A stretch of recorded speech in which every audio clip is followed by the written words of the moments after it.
Hello, everyone, and welcome. This is a special video. It has the subject is about a death experience that I had July the 8th, 1988. I have several other versions or renditions of this video, this story, online in different places, and it has been used in near-death experience, NDE workshops, study groups, um, all kinds of spiritual development things, hypnosis groups, all kinds of things. Um, so I'm going to tell you the story and also kind of give you a multi-dimensional experience of this story and tell you about this art piece. This piece is called The Turn, and this is a piece that I've been working on now for a couple of years. My work is called Holy Chic Iconic Installation Art. I do custom work for people with past life experiences, spiritual journeys, help people with going through trauma, telling their stories, end of life experiences, celebration of life experiences, dreams that they've had, all kinds of different things. And so we use art as a tool, not really a therapy, but it shadows a therapy. And it tells a story. Each piece on the project is a code or a significant indication of something about the story. So here we go. We're going to talk about my story in July 8th, 1988. And I'm going to start the story of the death experience on the eve of July the 4th. In 1988, myself and a couple of girlfriends were up in Canada. We had gone on a bike tour just by ourselves. And that day, I believe we had been to Jasper Lake on the bikes. I was on light duty that day and drove the car ahead and picked up a couple of friends when they got to that destination. Then we went on a cruise around Lake Jasper. That evening, we went back down to Lake Louise, found a restaurant that was still open. My flight to go back to Kansas was, I think I had to be at the airport around 4 a.m., something like that. And I was still kind of hungry from all the activities of the day. So we went to a little restaurant to just have a snack, just something to carry us over because, I could get something in the airport or take it on the plane back in those days. Um, so I just got some egg rolls, nothing fancy, just spring rolls. And they came, our restaurant was kind of dark, and I started eating them.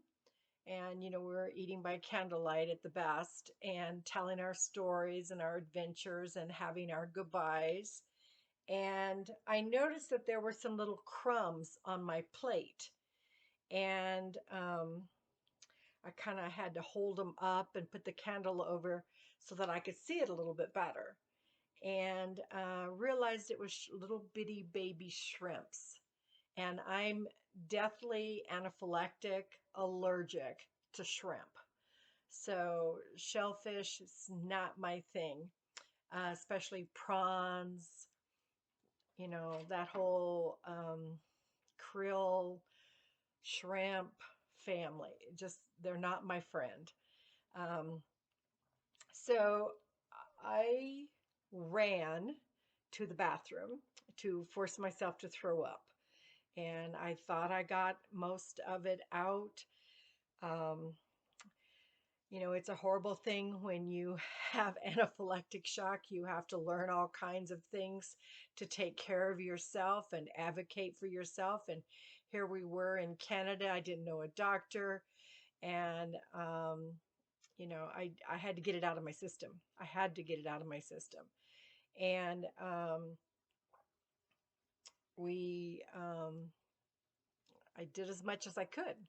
Went back to the table, said our goodbyes. I went directly to my room, packed. I went ahead and immediately called for the taxi to take me to the airport so that I could at least make some progress on my destination um, as quickly as I could, because the cities where we were flying, where I was flying out of, was a bigger city than where we were. So I thought that was the best course of action, you know, trying to get to a safe place, trying to get to where if I had a medical emergency, I could handle it and, you know, do the best for myself I could. So I made it on the plane, and uh, by then it was the 4th of July, and I was flying over. I flew into Wichita, and I could see all the fireworks and all the explosions in the air going off, which was quite a wonderful memory for me. And I had been celebrating on that trip my success as a holistic practitioner. Back then, we called them alternative wellness or alternative medicine. And I had just a week before this happened, had finished up the summer alcohol studies program at Rutgers and was one of the contributing professors there. And my forte up to that point, I was well known for doing holistic expos around the country, speaking um, in conferences and symposiums on alternative wellness for people in recovery, people who no longer choose to use alcohol or drugs as a means of offloading their emotions and, um, you know, shutting down. So my study, my subject had been one, high risk management for children. I've helped develop quite a few programs for that. And then alternative wellness for the adult children. So, you know, my age, if my dad had been an alcoholic or a drug addict, doesn't matter the age group. It matters that you were the child of someone who had been raised with an addictive pattern, active addictive pattern, and you have somewhat inherited behaviors or conditioning that really wasn't working for you back then. So, my thing, my skill set, my what I brought to the table was tools to help that class of that segment of our society how to cope with emotional things that were overwhelming instead of choosing alcohol, instead of choosing pot, instead of choosing other narcotics. You know, I've always had to be a very brave person in the face of trauma and show up completely sober, straight, alert, and aware. Not that I want the rest of the world to be like me, because that in and of itself takes a certain, you know, nerves of steel to do, but we can move toward that and we can all improve even better. Today, I was listening to some frequency music about clearing certain patterns in our system. And I would say that I do that frequently, but I would say that I began to learn about frequencies on July the 8th of 1988. And so that's how long I've been working and helping people on a different level. Up to that point, I was strictly coming from a cultural standpoint of need and trying to be a solution in communities. I ran a treatment program for adult children of alcoholics. Um, I ran and supported high risk programs for smaller children. And, all of it very successfully. We felt we would make progress in helping people to find other ways, like breathing, feeling the feelings. Let the feelings pass through your heart and send it out with compassion or love. There were just little bitty simple techniques. We got into working with frequencies back then, and yoga was a big one for helping us just to breathe through and release those stuck emotions in our body, and do it in a non-toxic, meaning non-neurotoxic way, so that it could really be cleared, you know. And so that had been my work up to that July 4th, eating the shrimp on my way out experience. When I got home at the end of July 4th, after I saw the fireworks and everything, and I felt like I had been celebrated by the universe watching that, because I had really, teaching at Rutgers, I remember walking off the campus and thinking, I've done it all now. There isn't anything greater I could do. And just this little girl from Kansas who, you know, chose to do it the right way and to not shy away with chemicals and neurotoxins, and show up with courage and determination to take all of the emotions, to take all of the shame, all of the guilt, all of the fear, and process it through my body and let it go back to the universe or to the earth for cleansing, for clearing. So that in essence was what I was doing up to that point. Um, Within a couple of days of arriving home, I started having the whole gut, razor blade in my gut experience. Couldn't breathe. Definitely getting into some challenges. And I was able to get one of my students back then to drive me to a clinic in Texas that some of my past students um, were in practice.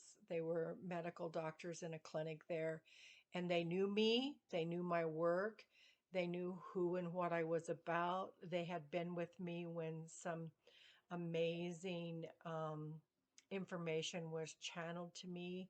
They've been supportive of my soul and of my journey here on earth. And they were just the most supportive, um, good choices that I could make at that moment. So we got to the clinic, and I laid down on the exam table, and Dr. Valerie had come.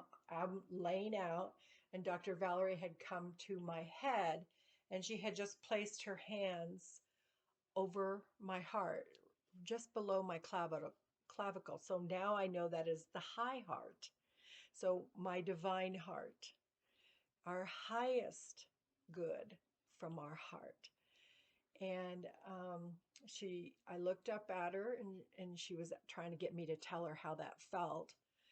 And I just looked at her, and the only thing I could think of was, I'm dissipating. And the next thing I knew, I was right next to the light in the clinic room. And I'm watching them, giving CPR to this woman on this table. And I thought, what are they doing to that poor woman? Oh my gosh. And I mean, I finally became aware that that was me. I was out of my body. I had left, and I was watching them give me CPR. They were trying to bring me back. And I realized in that moment that I must be dead. I know that sounds like a giggle, and it kind of was, but at the same time, my instant thought was, well, I need a mission. There is no rest for me. So at that very moment, when I looked back at the light that was in the clinic room, and I thought, well, I need a mission. And the greatest question I'd always wanted to know was, what is God?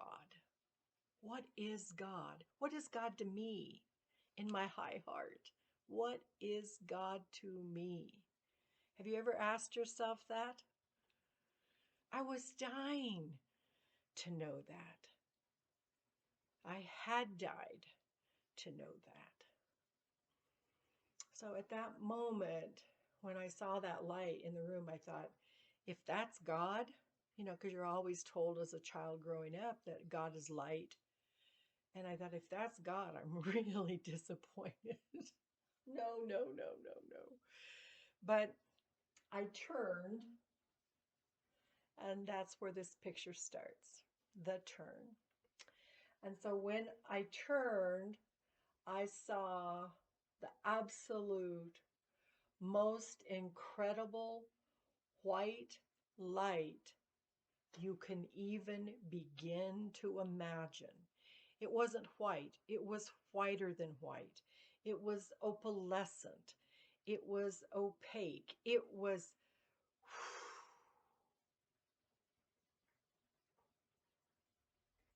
and I started staring into the whiteness,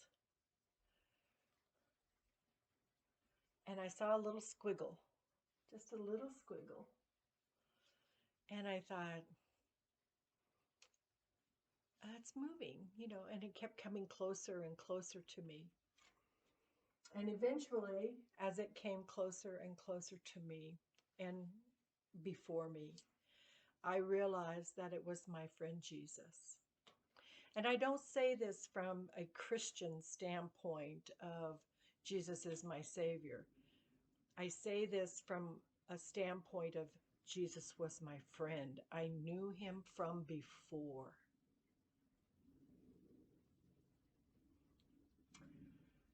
And he took my hand and he led me on over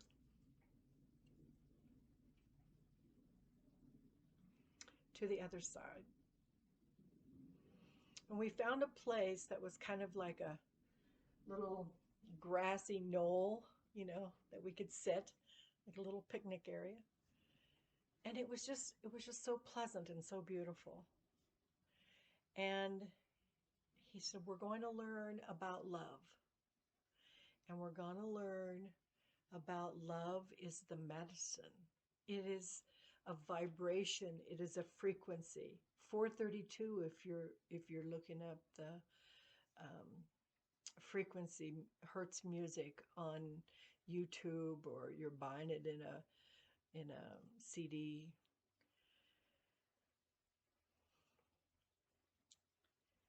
And if you've seen David Hawking's chart on higher frequencies, it starts down at 20, shame, guilt, fear, and goes on up. When you come up to about that 432, you're starting to feel love. You're starting to feel healed. You're starting to feel complete and satisfied. So everything above that is a bonus. But so we're sitting there and we're learning about love. We're learning about the frequency of love. We're learning about the color of love, the taste of love. The smell of love. For me, it was an amber. And yeah, I can just go there in a moment just with that. It unlocks those memories in my brain still. So we sat there for what seemed to me to be a couple of days learning about love and how we can infuse and offer those vibrations to people in need, to people who um, have diseasements and all kinds of things, whether they were in distress from relationships or medical emergencies or um, just different opportunities that life presents us to be, you know, you don't sometimes take the time to do yoga and process those feelings. Maybe you can't, but you can do the frequencies. You can do, um, I think it was Nikola Tesla that said, in terms of healing, think of frequencies as the medicine. And this is what I was taught in 1988 by the master healer himself, Jesus. And then I became aware of where and how he learned and the consciousness that was activated in him to be able to perform miracles, to be able to transcend disease and death for and to help people through those things. Anyway, so love, it's the medicine. And I thought, well, at one point, he had me look back into that hospital room or the clinic room where I had been laying, and they had given up resuscitating me. And Dr. Valerie had collapsed herself over my body, and she was laying like right on top of the body. And I thought, wow, they gave up on me. Okay, okay. But I still felt okay. And Jesus said, she loves you. And look at that body and feel that body. Feel the energy in that picture that I was seeing. And as I looked at it, my mind would only do so much with it. And it looked to me like she had given up on me, but she didn't love me. She respected me, but I didn't feel that love. And Jesus kept saying, tune in deeper, go deeper, go to the place where you are dying to feel loved. And when I did, it locked in that awareness in my body. It activated all of that DNA. And, kind of jumping ahead, if it's not love, I don't want to be there. Why would I have a relationship with somebody that doesn't love me? After that, I mean, come on. Anyway, after those kinds of activations and journeys that I went through with Jesus, we went on, I call it like a universe flight. I think we were moving through timelines, and my DNA was being activated. Different DNA strands were coming on board. And it just felt like we were flying in the galaxy, just a glorious experience of freedom and sovereignty and peace and oh, bliss, bliss, bliss, bliss. Anyway, after that, he says we have to go to the temples of Asclepius. I didn't know that name in 1988. I mean, I'd studied a little Greek mythology, Apollo and um, Zeus and some of the big ones, Neptune and Poseidon, and that's about all I knew. I didn't really know any of them. And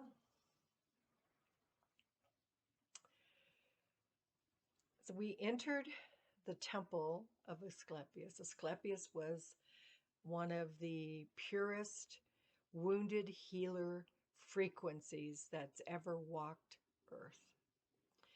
He had, kind of a hole in himself from something that he never had, the love of his mother. And he was raised in the temples of Chiron. Chiron represents in our solar system the wounded healer. And so Asclepius is known as a wounded healer. He is, in Hippocrates' medicine, they say, physician, heal thyself, which means wounded healing.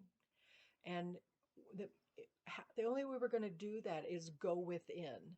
Instead of picking up the narcotics, smoking the pot, the cigarettes, the sugar, the processed food, the alcohol, it's go within. What is this about? What is this telling me? What am I trying to not feel? Those things. Because everything starts with that discording energy. The frequency is not there. It's off. And it has no place to go except through you. And when you feel that feeling and release it back to the universe, release it back to the earth, ask your spiritual guides to come with you and help you to do that. I think there's many angels in heaven that are bored out of their mind because nobody asks them for help anymore. So anyway, there is that little side joke. But with that being said,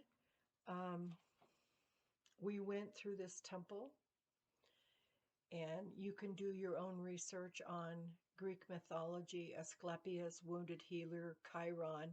You're going to get a lot of information. But it is basically the absence of something, love. Okay. In Western medicine, we detox the liver first. In Eastern medicine, we strengthen the spleen. We strengthen the immune system. And our immune system, which is the essence of my medicine, so to speak, of my tools, of my gifts, my healing spiritual gifts, is finding ways to activate your immune system, your love system.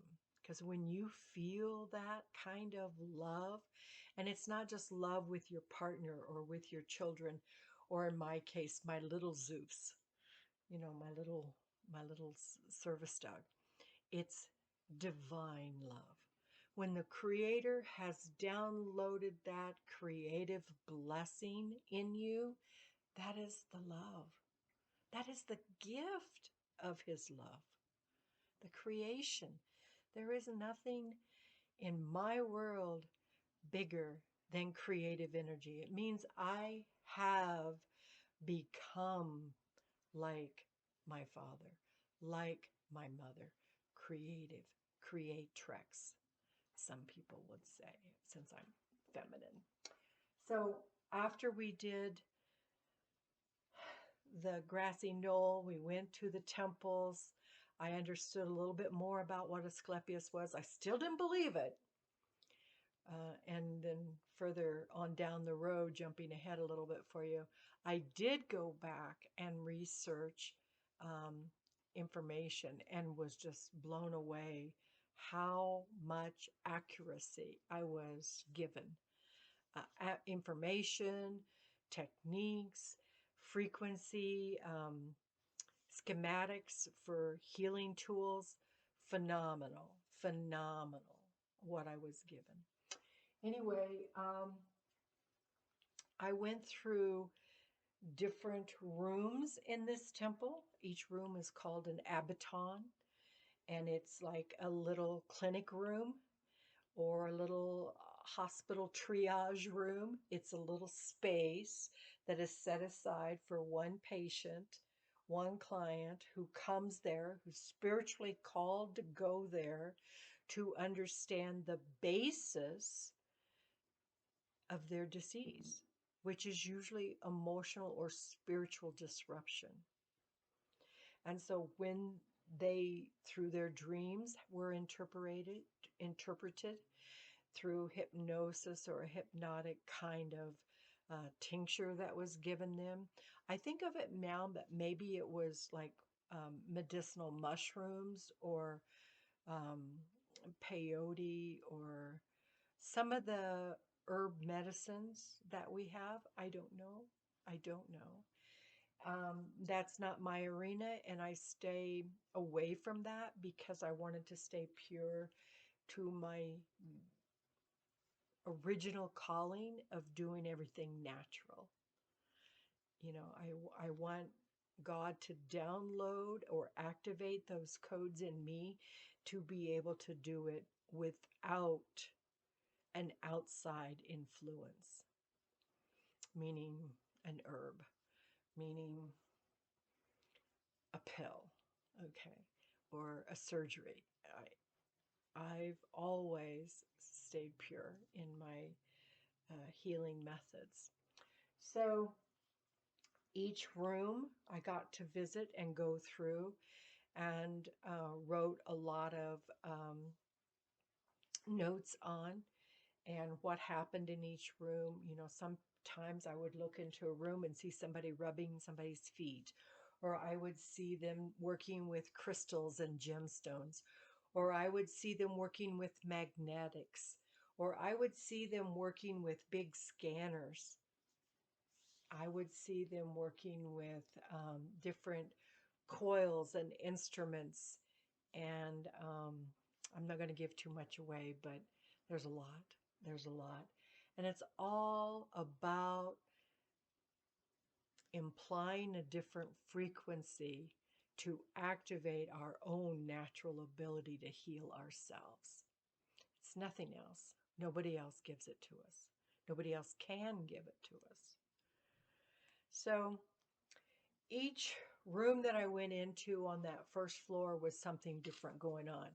I think of that floor as the diagnostic floor. I think of that floor as the attunement floor. I think of that floor as the original assessment. I saw some screens that would show us if this was really heavy and laden, then something else was depleted. And so in doing that, I learned a lot about, in my world, I would call it diagnostics, but it didn't have anything to do with diagnosis. It just was a symbol that showed us where the energy needed to go. And it wasn't surgery. It wasn't any pills or, you know, things that were outside the person's body. The answer was within each individual client. So, why in America do we have insurance or the medical system we have? Because people are missing this information, because people are kept in the dark, because people are kept ignorant, because other people want to make money off of your weakness, your ineptness, your uneducated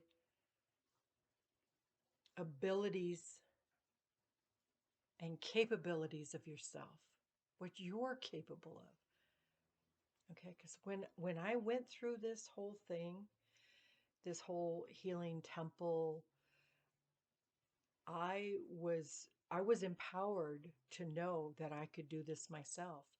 I was empowered to know that there were always natural courses of action that I could take. Me. Sometimes it's a little hard because I don't see all the symptoms myself. I have to have somebody look at me and mirror it back to me. tell me, oh, yeah, I see that rash or something, silly.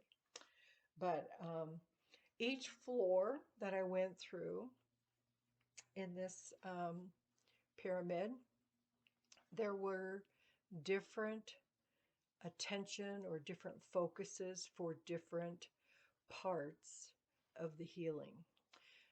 The last couple of floors were about integrating what was learned and allowing the body's DNA to be repaired and come online.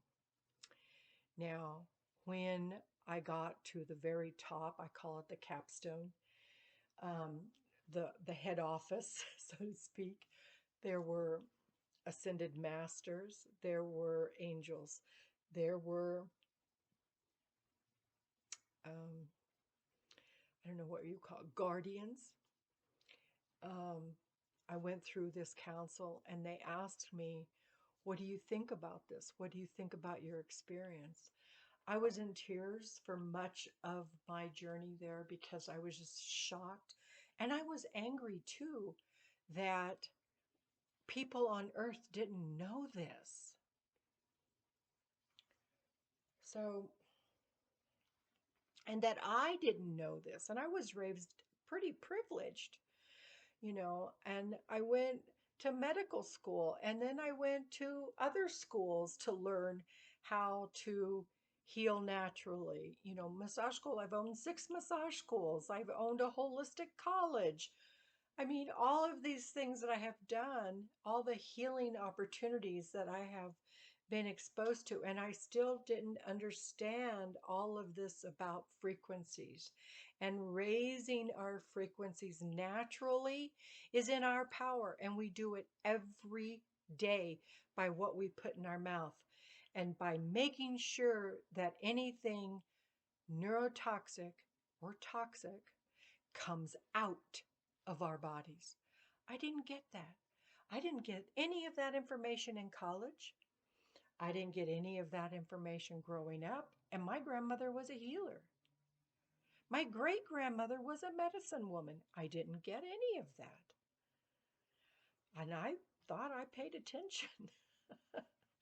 Anyway, when I stood before that big council, let's just call them ascended masters, but they were a collection, please know that. And Jesus reappeared to be with me through many of the stages of this. I think the reason for him to be so close to me is because I trusted him. And I realized that trust is the number one thing we need to love. And he, because of that trust, was able to get through to me. I had grown up from a very, very dysfunctional family. We had pedophiles and narcissists and alcoholics and a mother who was addicted to overeating and abuse. And, I was orphaned at a month old, and I was considered lucky that I escaped that stuff. But there were other things later on in my childhood that were quite shocking. And I think those things set me up for becoming a more advanced healer. And I think those things were downloaded into my body when I died when I was 4 years old from sexual abuse. My father had found me, just to give you a little backstory. My father had found me. I had been abused. I was bleeding out on the ground. My perspective, my only memory of it is being above that child's body and seeing that pool of blood they were laying in. And the next thing I remembered was being embraced by the angels, by the ascended masters. I don't remember anything else until my body was taken to the hospital. My father found me and took me to the hospital. And I don't know how long I was there before I came back into my body. and woke up, so to speak, or reawakened. But I had been with the angels.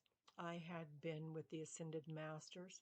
I believe that at that point, a new DNA and a new purpose came online for me, or came awake for me. I don't believe that the mission or the purpose that I came in with as a child who was orphaned and then molested to death was the person that I am today.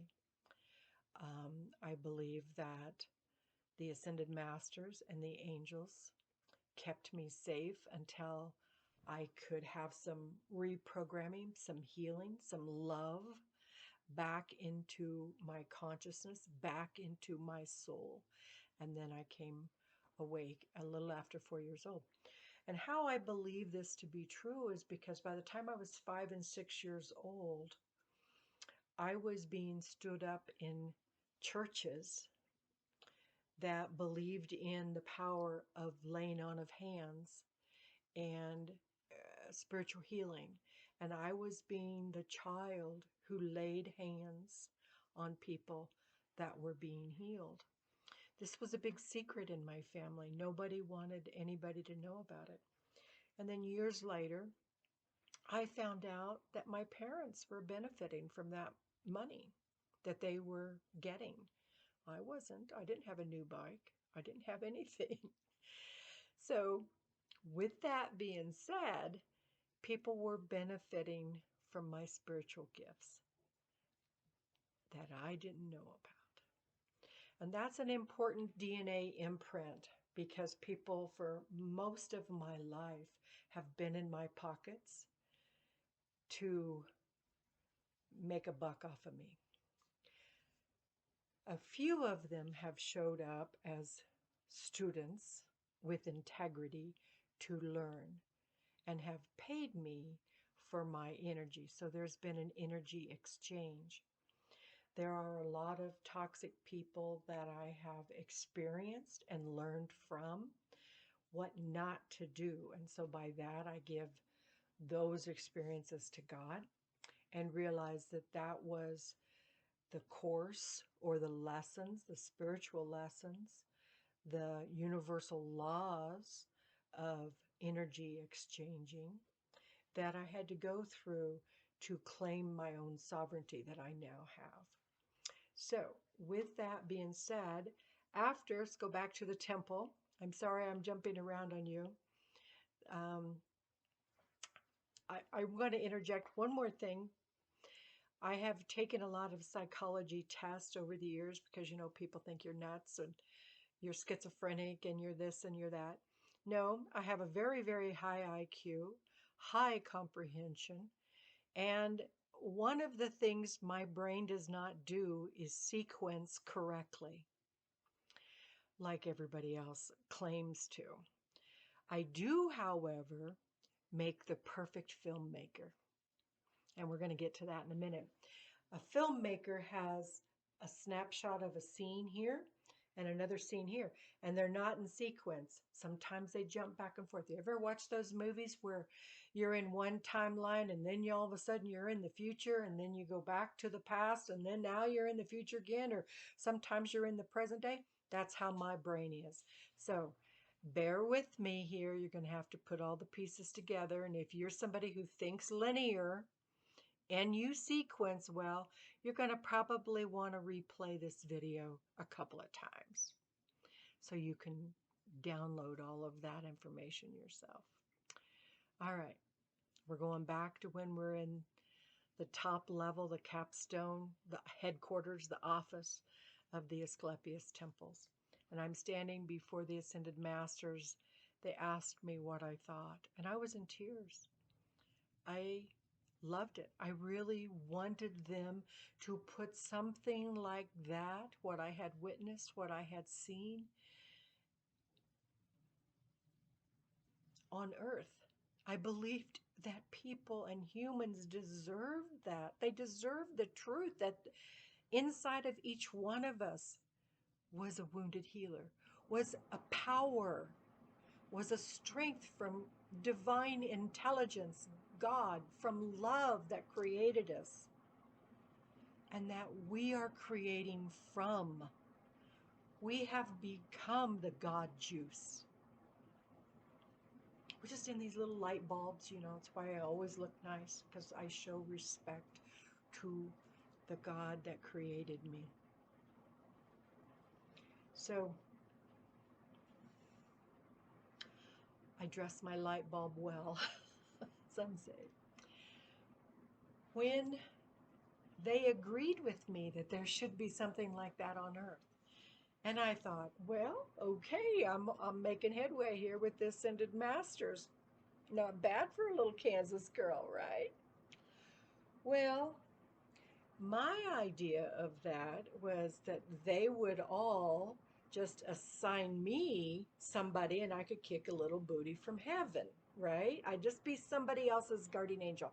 I'd be your guardian angel. If you want to put a spiritual or a healing center together and make it about natural energies and frequencies and techniques that you could come about and teach people how to take care of themselves, self-love, self-care, self-respect.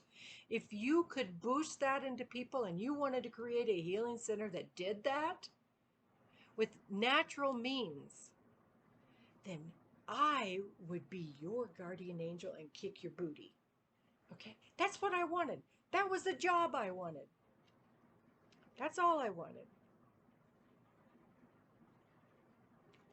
And I wanted to do it from heaven's side. Well, the Ascended Masters had other things in mind.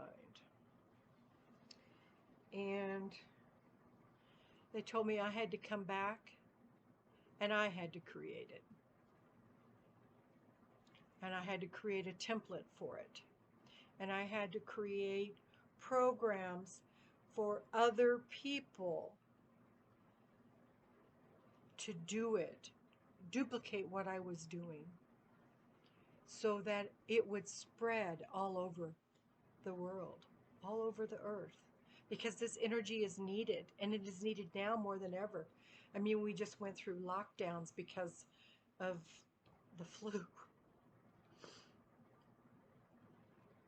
So, with that being said, I finally agreed that I would do it. I had absolutely no idea how I was going to do it or what was going to happen. At that point, I was married to a man who was a cattle buyer. And at the end of my coming back and shifting back into my body that was on earth in that clinic room, at the end of doing that, there was a phase in there that I was allowed to see into the future a little ways. And I was shown very clearly that I would not continue to be with my children's father. And I was shown some other things, which I'm going to keep to myself.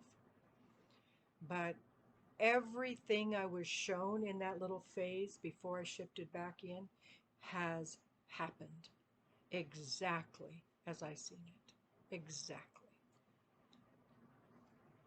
So, as I moved back into my body in that clinic room with a new mission, and if you want to watch my video called In the Beginning, then that one helps to explain the mission that I've been on since 1988.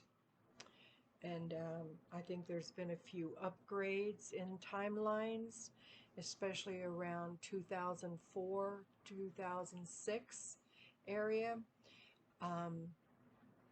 Those things got upgraded, and that energy got really upgraded strongly. I think I went through a big learning curve, And that was when I really started downloading the technology for the healing centers.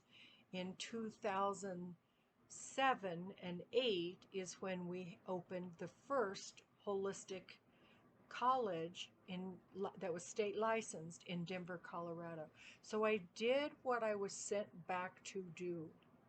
I ran a holistic medical spa in Seattle, Washington, and then we had a mini spa that I trained my staff how to handle and what to do and what frequencies to give out. And that was in Macy's, the old Macy's in Westlake Center. So we were very successful. We were very big. And at the same time, in that mix of from 88 to 204, I ran 6 massage schools. So downloading the energy and the frequencies and bringing it into the human body, helping the DNA to shift, helping to clear away old conditioning, that's all done with energy. That's all done with frequencies. That's all done with sound and light and color and different minerals and different, I want to say lasers, but that's not exactly the word. Um, anyway, I've been doing it.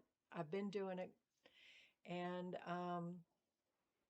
I was hired, I was asked to be hired about 2.5 years ago, I believe, during the lockdowns, to be the program director of education for a woman who is bringing online um, and opening several healing centers in the United States.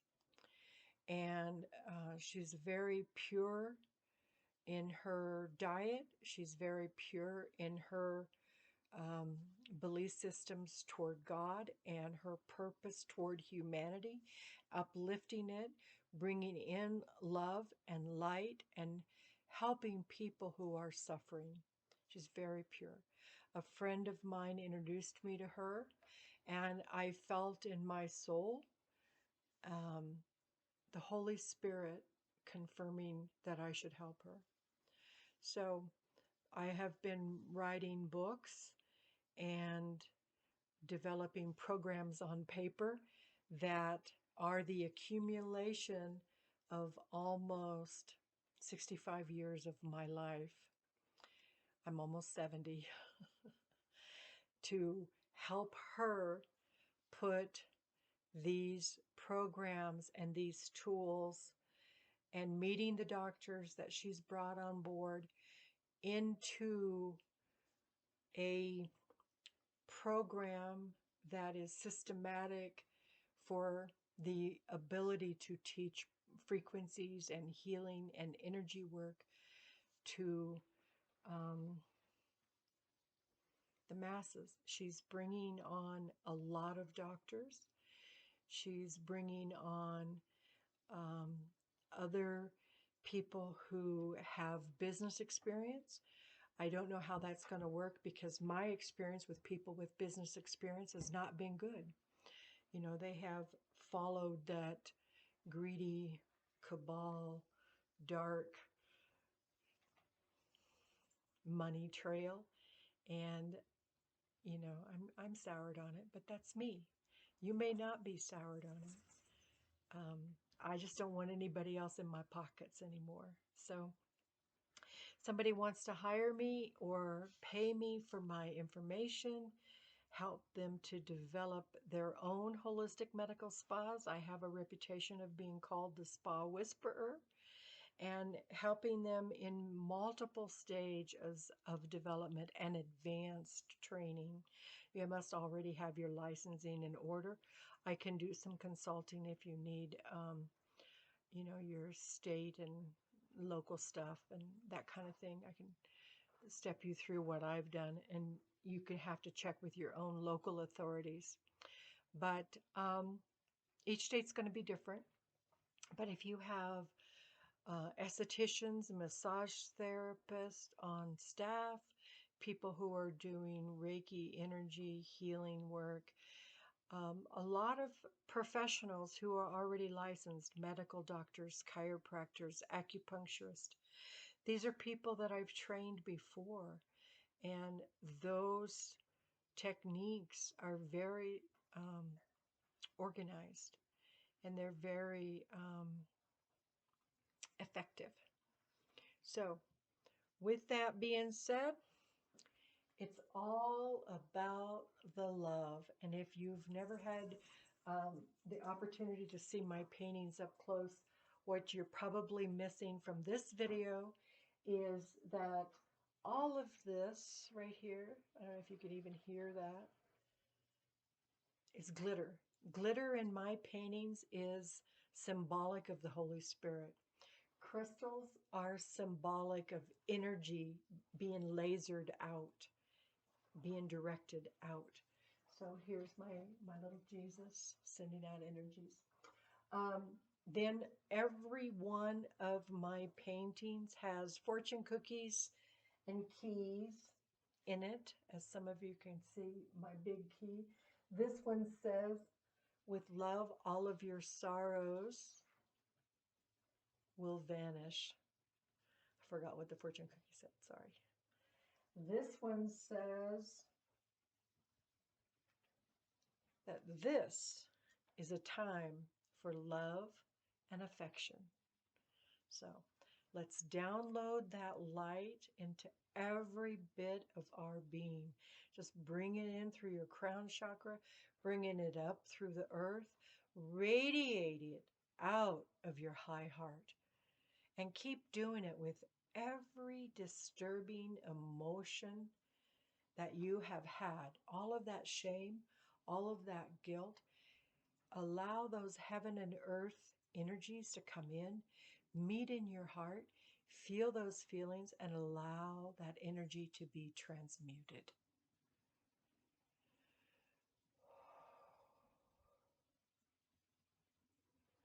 It's a place to start.